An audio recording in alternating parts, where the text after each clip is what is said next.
ঈদের আগে ছাদটা ঢালাই দেওয়ার কথা ছিল, বৃষ্টির জন্য মালিক ছাদ ঢালাই দেওয়া বারণ করছে ঈদের আগে, তাই ঈদের পরে ছাদটা ঢালাই দিব।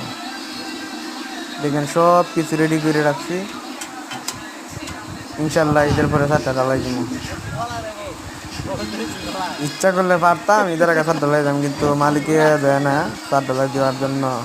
মালিকে বলতে ঈদের আগের বৃহস্পতিবারে দিতে পারছিলাম, মালিকে বলে যে ঈদের বৃহস্পতিবার আগে, বৃহস্পতিবার যদি বৃষ্টি হইব, সারাদিন বুঝি বৃষ্টি থাকবো।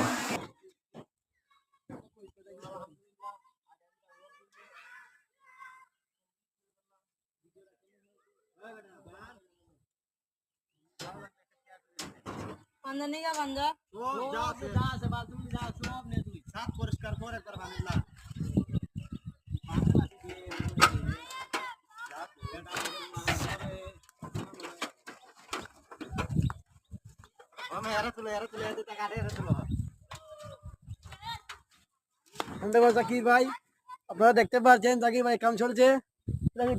দাম